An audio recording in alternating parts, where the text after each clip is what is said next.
Hey, welcome back to another episode of the Everyday Preparedness Podcast, where hopefully we're preparing you to live a more stress-free life by being prepped for any kind of emergencies or, well, emergencies can be different things from a flat tire to a weather catastrophe. So hopefully we're getting you prepped for those. I'm Zan. I'm back again. Brent's with us today again. Brent, what's going on? Not much, man. What about you? Not much. Just trying to get notes together for the show. And speaking of that, today, which we should have done this last time, we should have done this before our last episode, which was food storage. Today we're going to talk about water and water storage. And we should have started this off as our first show because it's really more important than food. It's your top priority. We got anything just generalized to start off with on water? Just like you said, it is the big thing. You can survive for I say a long time. You can survive for a week or more without food, but more than 3 or 4 days and you're hurting. So water's the big biggie. Yeah, I think I read as awkward as this is as a preparedness website. It's one of these government, .gov websites that recommends, to be comfortable at around a 1 gallon of water per day to consume. Yeah, they recommend a minimum of 1 gallon per person per day in an emergency situation. And keep in mind, they recommend that, but that is literally the bottom to keep your body functioning. That's not, if you've got to walk a long distance and stuff, it's hot, you're sweating. That's not to do anything but basically just keep your body functioning. That's not to even keep it functioning well.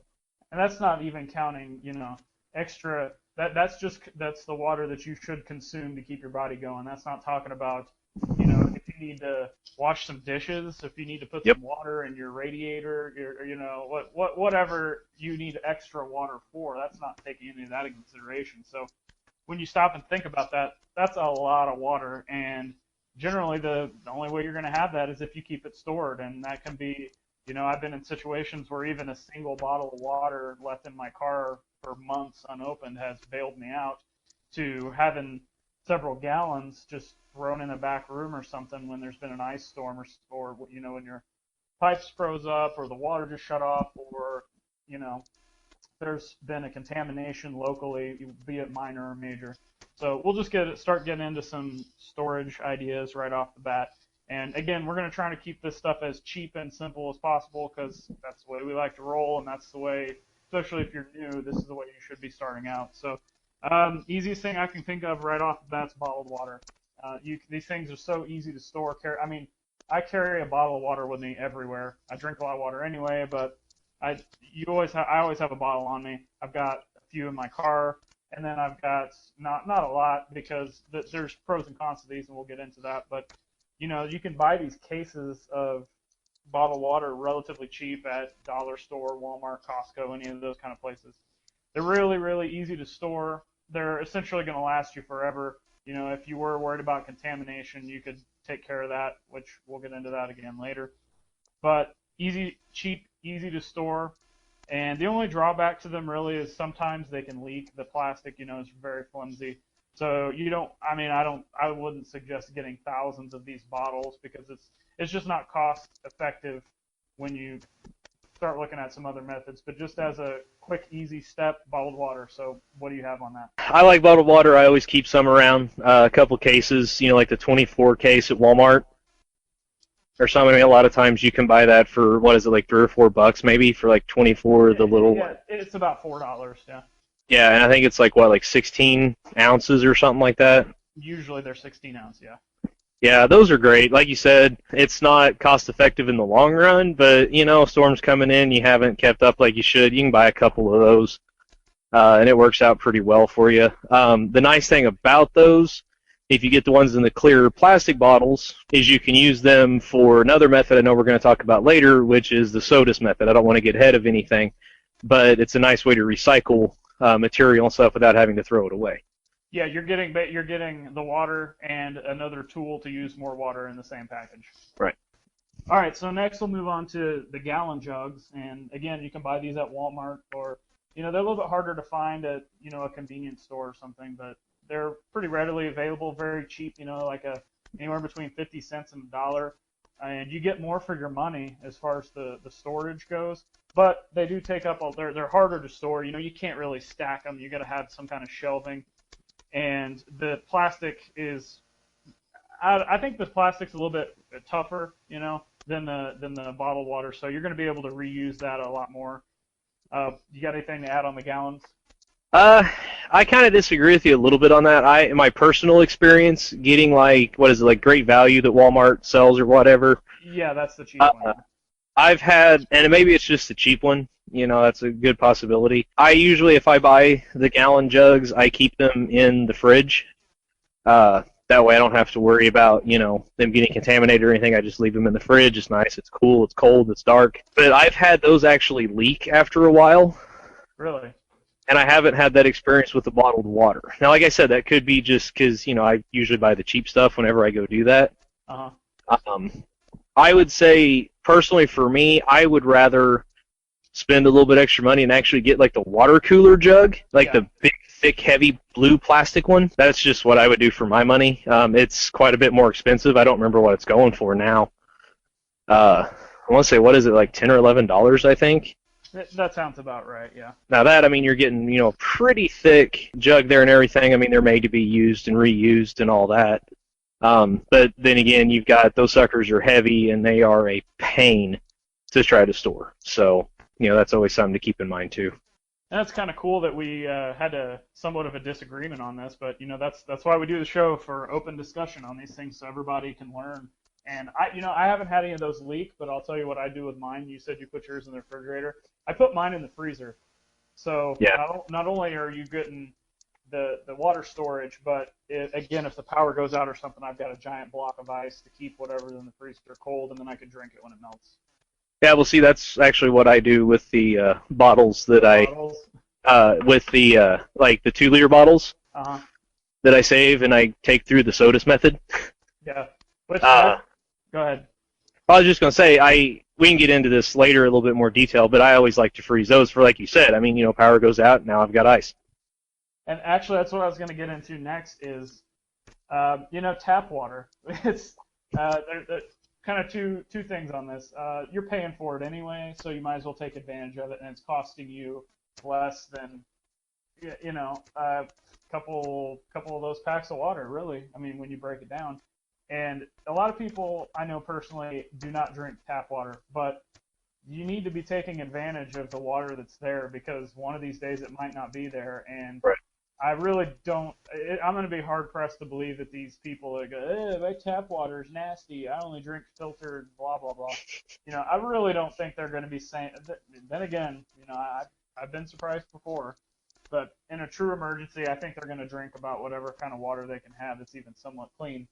And there's several different ways to take advantage of the tap water. You know, just refilling any kind of container that you have and putting it in your refrigerator. Something as simple as that, and then, you know, dumping it out once a month, once every couple of weeks, something like that, and refilling it. What I like to do is we've talked about it before, and you were somewhat jumping ahead with pop bottles, but I don't usually drink too much soda, but I've got plenty of people I know that do, and they will usually give me their bottles, and I don't do the method you do, but I fill them up and then I store them in an outbuilding, because I've got, you know, I have the jugs we talked about in the freezer, and I've got the bottles in pantries and a couple different places in the house and the car.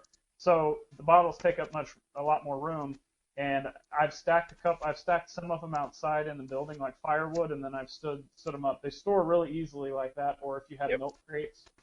And that plastic is extremely tough, you know, tougher than the bottles of water or the jugs. And that's the cheapest way to do it. And honestly, I don't plan on rotating any of that, because that will be what I will use to boil or purify, again, for jumping ahead again. Yep. But, you know, that's free water that's just sitting out there, and it's costing me next to nothing for the containers, for the room, and for the water, either way. So what do you have to say on the 2-liter bottles? I love the 2-liter bottles. I personally, I don't drink a lot of soda anymore. I used to a lot, which was why I got fat and overweight and all that. But that's a different story for a different show. We need to do a whole show on that. But anyway, I I love them. Like you said, that plastic is absolutely tough. It's great. It can be a kind of a challenge to store, but like you said, you stack it like firewood and stuff. It's actually not too bad, or milk crates, something like that. Uh, sorry, excuse me. But you were talking about like flavor of water. People complaining, I don't drink tap water. I only want the filtered water from Mount Vesuji or whatever it is. Yeah. I don't know how much you ever watched the old Penn and Teller show, the BS. I used to watch it a lot, but I haven't lately. There's an episode, and you can find it on YouTube. And they go into like this restaurant, and they fill up all these different water bottles with water from the garden hose out back. And they put different labels on the bottles and everything and take them out like, there are all these different ones. And people are talking about how, oh, this one's so much better than that one. I can really taste, how much they got it filtered and stuff like that. And all of it was just the water from the hose. Yeah, that somehow doesn't surprise. It doesn't surprise me at all. I've seen, other kind of taste test type things done that way, and it just, or like common questions. I know we're getting off subject, but I was listening to a local radio station, and they asked somebody about who was a count that ruled over a United States state at one point, and her answer was Denmark. Yeah, so that's just the type of people that are. So of course they're gonna think that the water out of a hose tastes just like something. It's like a placebo type thing. Yep. If you're told and said that this is this, then they're gonna believe it no matter what. So. Yeah, exactly. Now, I mean, I find, now that I've said all this stuff, I have a well out where I live. Which is part of the reason why water storage is very important. I lose power, I lose water. So, I have to keep some up, and the 2-liter bottles are absolutely fantastic. I like to rinse them out real good. I used to, wash them out, actually take soap and all that, but I don't know. That's something that I ended up having a couple bad experiences with, just taste-wise. I mean, it never made me sick or anything, but it was like I couldn't get all the soap taste out. I usually wash mine, but now that you say that may save me some time. I don't know that it's any better. If somebody listening can be like, no, you're an idiot, you have to wash it, and that's fine. Please call me on it if it's, something important. But I haven't noticed any big problems other than just, rinsing it out. May take a little bit of soap water, let it soak a little bit, and then rinse it out. I don't know. I just know I had some that kind of tasted like, dish soap.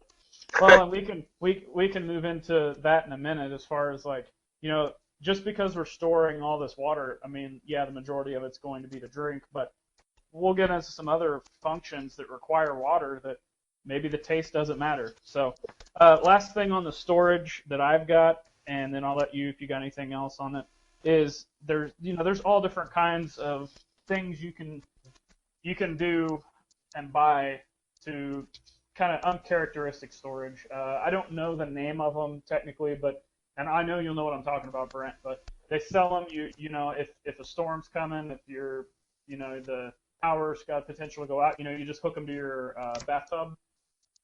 Oh, yeah. Crap, I can't remember the name of them, though.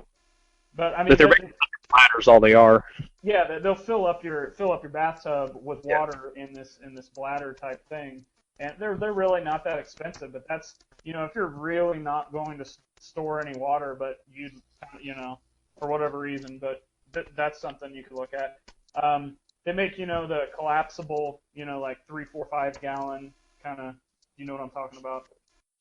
Are you talking like the little aqua blocks type thing? Kind of, yeah. Uh-huh. That's just something else you could use, and then, those are total last minute things. And then you can start, setting stuff outside for rainwater. That's not costing you anything. Nope. I guess it's illegal in certain states, which is absolutely ridiculous. Or it is. Or towns even. You'd have to. I would just do it regardless. I don't, whatever. I would do it. And there's all different ways to do. I mean, you could do something as simple as just sticking a bucket. Yep. Sticking a bucket out where rain can get in it, or you can go and buy one of the high-end, big storage containers that's got the little vent thing on the top to keep leaves and sticks out and whatever. So those are just some extra odds and ends you can use for water storage that is kind of outside the box. Do you have any kind of odd ways to store? Not really. I mean, you can go. I know, like the Habitat for Humanity restores sometimes sell those like the big blue barrels they're like food safe. A lot of times they sell those actually fairly cheap. I know a couple years ago I bought one. I think it cost me like $10. And if you go buy one, like online and stuff, I think some of them are very, very high. So I mean, that's something you may check out. And if you've got gutters, like you said, if it's illegal in your state / town, community, village, whatever it is you live in, I don't know what to tell you. We do not encourage the breaking of laws. However, if you were to do it, I don't see a problem with it personally. I think the Supreme Court would have I think it would be fun to see them actually try to fully prosecute somebody for collecting rainwater. Maybe they have, and I haven't seen the case. Yeah, but they have. There's been a couple times where a couple people spent some jail time, and the funny thing about it is they were older people. I mean, it's been like a year or two ago that I read about it, but it was a couple of older people, and I want to say it was in Washington somewhere. Probably. I think Oregon, I know, is one state that it's all about the watershed and this and that. I know Missouri was trying to do some stuff here not long ago, because what is it, like the Elephant River or White River or something, watershed? That's a whole topic for another show. They were just basically wanting to control all the property the water was on. Yeah, and they were putting that front on for it. Yeah, I mean, I don't want to get, conspiracy theory and stuff like that, but I mean, really, how dangerous are a couple old people sitting there gathering rainwater? No kidding, yeah. I mean, really. But, anywho, not to, again. We've opened Pandora's box to like 5 other show topics. Oh, I know. Some, like if you have gutters, they make those little flexible downspouts. Like you had alluded to, I think even this show, and I know a couple other ones too. Run those into like trash barrels. Yep. And I mean, you don't have to go get the big fancy food safe, this and that. You're going to need water to flush your toilet. You're going to need water, for 100 other things that's not going in your body. So, that stuff's great. And you can always boil that water. I mean, there's ways to purify it, which I think we're going to talk about later, too, in this show. We'll just go ahead and jump into that. I mean, this just, stop and think about all the things you need water for. If you want to live a comfortable life in your house, let's say nothing's wrong with the house. It's just let's say there's something wrong with the water supply. So the power's working, everything's working, but you just don't have water. Well, I guess you'd still be able to get away with flushing the toilet, but you might not want to shower with the water, depending on, that's what this water storage can be for. Obviously to drink, to cook, that you can kind of do the math and figure some of your allowed water that you should have in your food that you're going to be cooking. So, especially if you do the freeze-dried stuff where it requires water. Right. What else can you, brushing your teeth? That's something that's pretty important. You're gonna and don't forget, your 4-legged friends. Yeah. Dogs, cats, pets, they got to have water too. Any kind of pets, even if you got like lizards or something. Yeah, for real. I mean, they got to have water. So don't forget them. But yeah, I know. I mean, there's so many different uses that you have water for that, just drinking's. I mean, it's the most important one. You can go without showering for a while. You may not want to be around people, or they may not want to be around you. You can do it, though. But you can do it. But yeah, so got to be sure you can at least have some to drink. So let's say you've got some water stored up, and maybe you've got some rainwater collected or the 2-liter bottles, and you decide you want to drink it. So next step is taking precautions on how to consume this stuff without making yourself sick. There's tons of different things. Some of them I've tested, some of them I haven't. Boiling water, that's got to be the most basic. And you may be boiling the water to pour your dehydrated food in, or your freeze-dried food, excuse me. And that's going to, you're boiling it, that's going to take anything that's in there out of it automatically. Or not everything, but kill most of it. And then you just dump your food in there, you're ready to go. And the tabs, that's something I have some, but I've never actually tested them. You're supposed to put them in there, and it's supposed to treat the water in like a few hours or something. So, what do you have to add on boiling and purification tablets? I've never actually personally used the tablets. I've got some, just kind of a last ditch thing. Maybe we need to test those out. We probably do actually. So like I said, you always hear horror stories about everything. I think there's some weaknesses and stuff to those. It seems like it doesn't take some things out. Yeah. So if your water supply is kind of stagnant, I think it could be a problem. Well, and I think that's why. I mean, I'm glad you brought that up. That's why you need to go over a few of these different types of systems to have redundancies. So Yeah. if one doesn't take care of it, hopefully the other one will. But go ahead.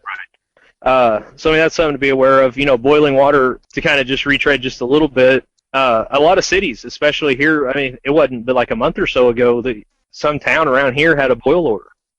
Yeah. And towns do that. Something goes wrong. Something like a small earthquake or something like that. Leak gets into the system. Something in a town gets put on a boil order. So that's something to kind of keep in mind. The boiling's important. It's probably kind of the most common, easiest. I personally, my go-to, not for taste, but I would look into something like bleach. You put like 2 drops of bleach into a gallon of water. Thought I wrote down there's a certain length of time you have to wait. It's just like a few minutes. And then you can drink it. I mean, it's going to taste a little like bleach, but, so does most city water anymore anyway. Bleach or chlorine or something. Right, yeah. But if you are going to use bleach, I was reading something the other day. You really should kind of rotate your bleach like every 6 months to a year because it loses potency. I didn't know that. Yeah, I didn't either. I was reading that. I don't remember where it was. I'll see if I can find it and put it on the Facebook page. But yeah, it was saying like you should basically rotate your bleach and stuff every 6 months to a year. I think it was a year. Because it'll lose a little bit of its potency. And now it would still be fine. Like you might put like 3 or 4 drops instead of 2. Yeah, it wouldn't be. But it's dry. it's something just kind of keep in mind. Mm-hmm. So, Well, it's just like food storage. You might be able to eat some of the canned goods. It's a little bit after date, but it's still something that you need to pay attention to. right. Yep. Moving on to filtration systems. There's so many different things, and I'll be honest, you are probably a lot more informed about these than me as far as the different types. But the go-to that I have is the life straws. I was couldn't remember the name for a minute, but I've actually tested those out in like rain puddles.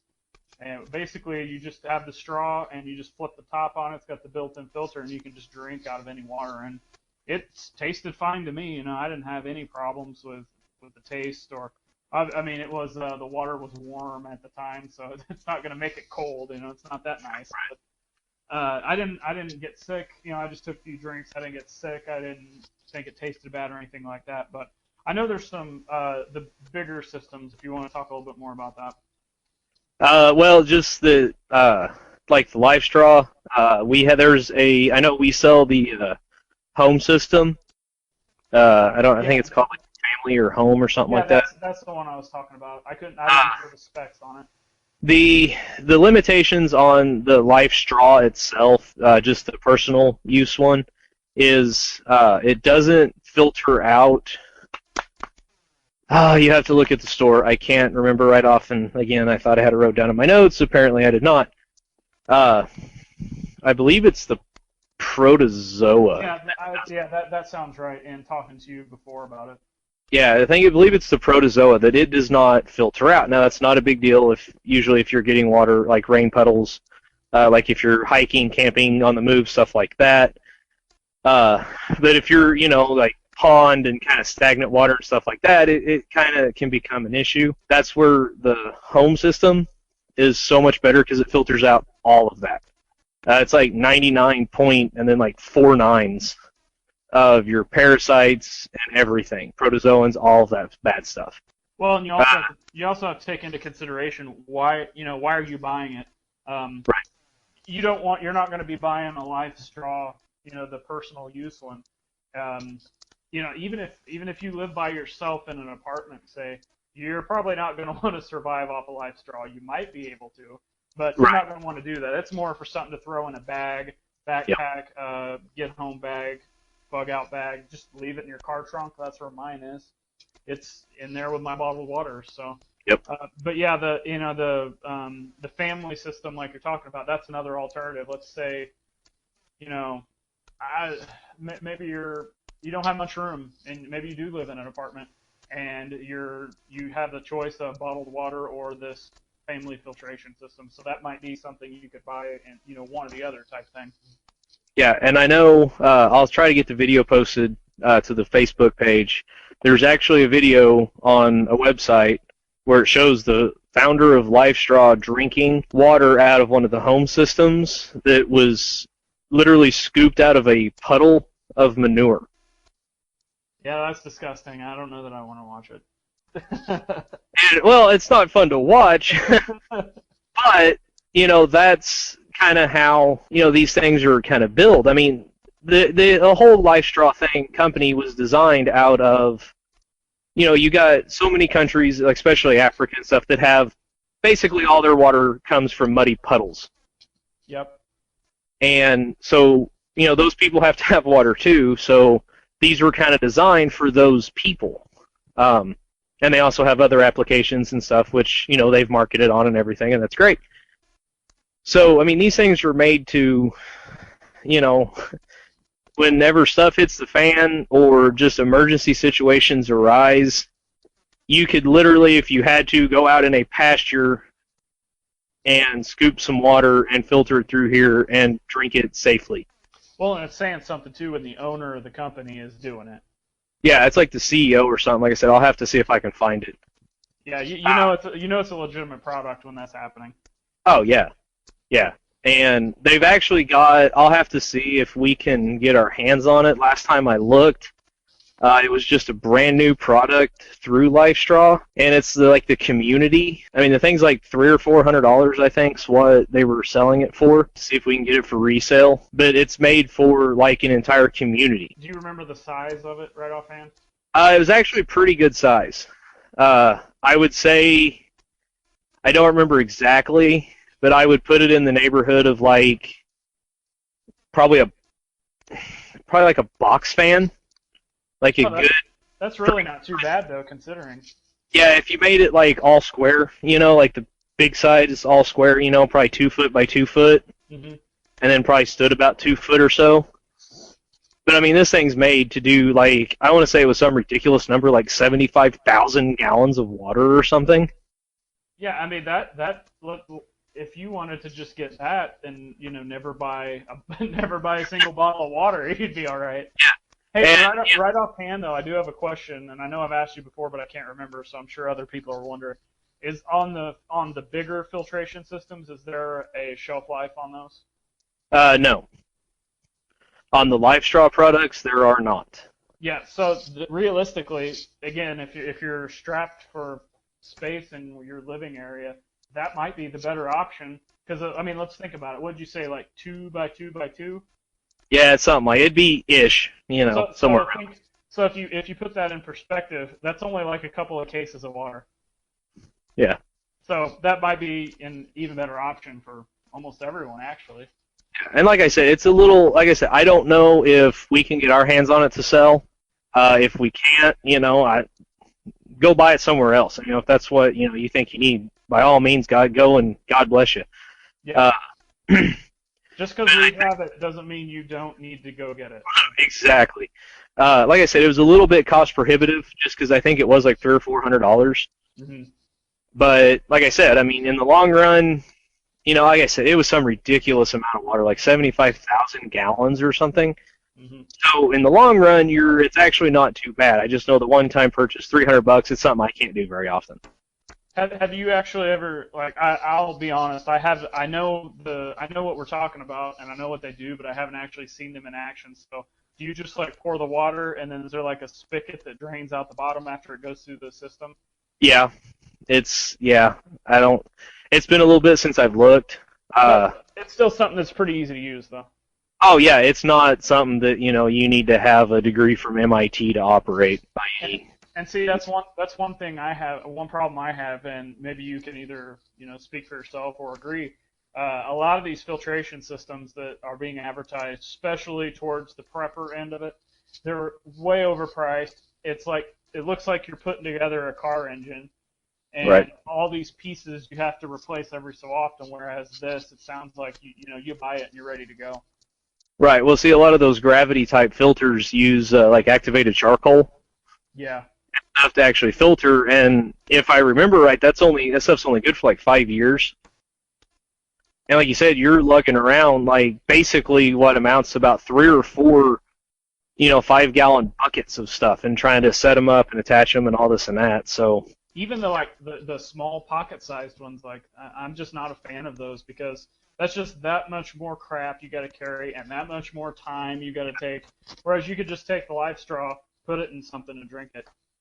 yeah, well, see, that's what I do. I get like the wide mouth bottles, like whatever the life straw fit in, and I throw that in like my get home bag. And that way, all I gotta do is just fill it up. I can throw the life straw in, and I can just sip out of the bottle while I'm doing whatever. Yep, that's exactly what it's for. So, the gravity filters, they have their place and stuff. But all right, next, basically, is just hidden water sources around your house, living area, in your yard, whatever. The first thing that comes to mind, and a lot of people either don't think about it or don't want to think about it, is the reservoir in your toilet. From my understanding, that's about as clean, that's extremely clean water. Yeah, it is. And then the second thing that I can think of is actually two more things. Your swimming pool, any kind of swimming pool, whether it's a kiddie pool, big, in-ground pool, big above-ground pool, those cheap ones you buy at Walmart, put that to good use. That's a lot of water just sitting there if you need it. So make sure you always, if you do have one of those, to make sure it's always full. And hot water heater. I did read into this. It is a lot. There's a lot of things like precautionary you got to kind of take into consideration when trying to get water out of that. But in an emergency situation, you could do it. So what do you have to add on those, or add some other things that I did not mention? I don't really have a whole lot to add on that. The water heater's a good one. You got to be careful, like you said, if it's gas or electric or something. I mean, you got to make sure that in a power out situation, it works pretty well. But like you said, you've got to be careful, because you drain those, especially if they're, the elements gets exposed without water, and they will pop. I actually have experienced that firsthand. It's not a good thing whenever it's like 11 o'clock. Yeah, it doesn't sound like it at all. No, I had to replace an element, and I accidentally plugged it back in, not thinking. I say accidentally. I plugged it in, but I wasn't thinking that I needed to wait for it to fill up, so I did. It blew out, and I had a little bit of a mess. So that's something you got to watch for. I know, like your gas ones, your propane ones, all that. They have that pilot light and everything down there. So I mean, you got to watch all that stuff. But it's a good source of water. And on the toilet, I mean, everybody thinks, oh no, it's poo water. Well, in the bowl, yeah. In the reservoir in the back, all that is just water that's just come straight from the line. It's basically the same water that runs through your kitchen sink. Yeah. It just goes to a place that most people don't think of wanting to get their water from. Yeah, and one more thing I'll add on that is ice cubes. Everybody that's got a refrigerator most likely has an ice maker that works, whether you're using it or not. So go ahead and flip that thing on, and if you don't like ice in your drinks or you don't use it, just flip it on and leave it, and that's just that much more water that's there. That's not costing you anything. You don't have to go to any kind of effort to, have some extra water. So that's pretty much it. I mean, the last thing we can just cover real quick is any additional reasons that we haven't mentioned on why you should store water, because there's still, even though we've explained all this stuff, there's still people out there that just don't understand. We've covered whether, if the pipes are frozen, or if there's a drought of some sort and water's rationed, or let's say there's some kind of disaster where your city public water has to be boiled, or let's say, do you remember, what was it in Ohio, where the algae, right? Yeah. Where I don't know if it was Ohio, but yeah, they had that little weird algae bloom that was like really, really bad. It's making a bunch of people sick and all that. And like if you boiled it, it just like multiplied or something, right? Yeah, I don't remember exactly what all they had to do, but I mean, it was like serious there for a while, because I know I personally called all the filters that we sell, and I called everybody that I could get a hold of. I ended up having to make a call. I think it was Switzerland. And I finally got a hold of a lady for Life Straw. And if you're in one of those situations, we believe in our products, but I'm not going to lie to you about what they can do. They do not help in those situations. I talked to like 4 or 5 different companies trying to find something that would help in those. I could not find a single product that would actually help in those situations. You just have to treat the water as it comes to you. And that's a situation where the bottled water or the jugs you've got in your freezer or refrigerator or 2 liters, that's where that would come in. Yep. And that's why we preach redundancy. Well, we could do a whole show on that.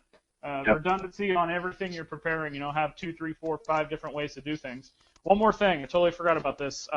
You were going to explain the 2 liter where you put it in the sun. I don't remember that. Oh, the SOTUS method is what it's called. Yeah, we'll close out the show with that. So go ahead with that. It's something that whenever I first heard about it, I thought I was reading one of those kind of satire sites, because it doesn't sound very intuitive to me. Maybe it does to you. I don't know. You're always told whenever you store stuff, you need to keep it in a cool, dark place. Right. And here was this article telling me that I needed to put a plastic bottle in the sun. For 6 hours to 2 days. Mm-hmm. And I'm like, no, this can't be right. You're always told you have to store it away and all that. But it's actually a real serious thing. You can go to the CDC. They have a part talking about it. You have to use clear plastic bottles. If you drink Mountain Dew, Sierra Mist, all those that have the green tint, those don't work. It has to be the clear ones. That's why I like the 2 liter bottles so much. You can do it with the smaller bottles. One site I read didn't recommend that you use the Powerade or the Gatorade bottles, but they said the 16, 20 ounce water bottles and stuff you buy at Walmart, in the cases and all that, that works great. The plastic that's a little bit more flimsy. Yeah, something I don't remember why. That just seems like the track record that they're recommending, because the Powerade bottles are a lot thicker and sturdier. Yeah, like I said, I don't know. That was just one website. Take that for what it's worth. By all means, go do your own research on it. But you also have to use water with a very low turbidity, and what that just simply means is clear water. So if you go get water out of, say, your rain barrel or whatever, and it's kind of brownish, it's dirty, you're going to have to actually filter that somehow to get water clean enough that you can. The rule of thumb is if you can read a newspaper headline through the water, in the bottle, through the water, it's clear enough. So, there are some limitations to this. Simply all you do is you pour it in, say you take just a regular 2 liter bottle, you pour it into about an inch of the top to where the cap actually screws on. And then you set it on your roof. You can set it on the hood of a car. It needs to be direct sunlight. The hotter the day, the better, really. It'll actually go faster. It can do it within 6 hours on a good hot day. What I did personally, I set it up on a doghouse. I moved it into the middle of my yard where nothing would cast a shadow on it, and I left it there for 2 days, which is kind of it's the far end of the spectrum for time. I thought, hey, better to be safe than sorry. It's going to work in 6 hours. By God, it'll work in 48, and I stored a bunch of water that way. I've drank the water. I have not had any problems at all. To be clear, though, it does not purify the water. You're not actually getting rid of anything. What it does do is it makes it where the organisms and stuff cannot reproduce. It kind of renders them inactive, and that's what makes you sick. It's not that you get a bacteria or germ or whatever in your system. It's that it starts multiplying that causes problems. So do you keep it stored in the 2 liter then, I assume, right? Yes, yeah, you keep it stored in 2 liter. What I personally do, I've read some stuff that talks basically you can keep it stored indefinitely because there's nothing else being introduced to it. I personally don't know that I trust that. If you do, that's great. Like I said, do your own research on it. Every bottle that I treat this way, I throw into the freezer immediately after it's treated. My deep freeze is half full of nothing but frozen 2 liter bottles. And your average person would think you're insane. Oh, yeah, they would absolutely think I'm insane. But, at the same time, I've got water. And, I know you talked about earlier, you take that frozen water, your power goes out, your fridge goes out. I was in a situation with my mother-in-law, her fridge went out. If she would have told me in time, I could have taken those bottles of water, stuck them in a cooler, and we could have saved the food in the fridge. That keeps it nice and cold, You don't have to go buy ice. And if you're in an emergency situation where you need to drink ice, or drink water, that is, as soon as that melts, you can drink it. So as it melts down, you can just sit there and start drinking it. I said we were going to close the show, but I'll ask your opinion on one more thing that kind of on preparedness websites you see differing opinions. What's your opinion on the shelf life of water? I read a thing last night doing research for the show that said you should rotate every 6 months. So do you think, let's say you've got a bottle of water, I'll just take a single bottle for example. Let's say you've had it for 3-4 years and it's still completely sealed. I still think there's value in that because of all the extra things we were talking about as far as you need water for your toilet, you need water for this and that, the little extra things, stuff you're maybe not going to consume, but it's still good. And if you are going to consume it on something that long, if you're going to boil it and use all these different methods we've talked about, is it really that bad, do you think? Oh, I don't. No, I'm like you. I think that water, you can always boil it. You can treat it. You can drop bleach in it. I know my uncle was in World War II, and he talked about all the time they would scoop water out of places that, you don't even want to think about scooping water. And when they were, on the move and stuff, and all they would do is put a couple drops of bleach in it, and yeah, it would taste awful, but, it kept you alive. Like you said, if it's sealed and everything, I don't see a problem. Like I said, drop bleach in it. Heck, you could even probably throw it outside, use the Sodas method on it, whatever you want to do, and I think it'd be fine. I would treat it first. I wouldn't just take a swig of 12-year-old water. Oh yeah, I wouldn't either. But that's one kind of, I guess, myth that I wanted to kind of not necessarily put to rest, but just kind of address that, because I'm sure a lot of people that listen to our show or listen to other shows kind of have similar questions. When I first started getting into this, I would look at different websites that I trusted and get different answers. So that's just the last thing I want to get your opinion on. So. That's great. And I wanted to add real quick. Sorry, man. Yeah, go ahead. I'm not one that really likes trusting the government websites. It's not because I'm overly paranoid. It's just most times the government websites have their own reasons for all this and that. And they're a lot of times they're too overly cautious on stuff. That's what I was going to say. You think they recommend the lowest amount, not necessarily purposely, but just because they're kind of guessing. Well, and I think some of it's actually purposefully. Not that they're trying to be mean and hurt you or anything, but that it's just, okay, well, research has shown that on occasion, under special circumstances, something else could do this within 6 months. Therefore, all water outside of this circumstance should be rotated every 6 months. I see, yeah. And, it's how they do, I hate saying it like this, but the health departments and stuff, they're always like that with food handling and everything. Yeah. Yeah, it's important to, have clean hands when you're cooking food. But you got to think about it. Nobody follows the health code laws making their food at home. I say nobody. Nobody I know of. I don't know of anybody, no.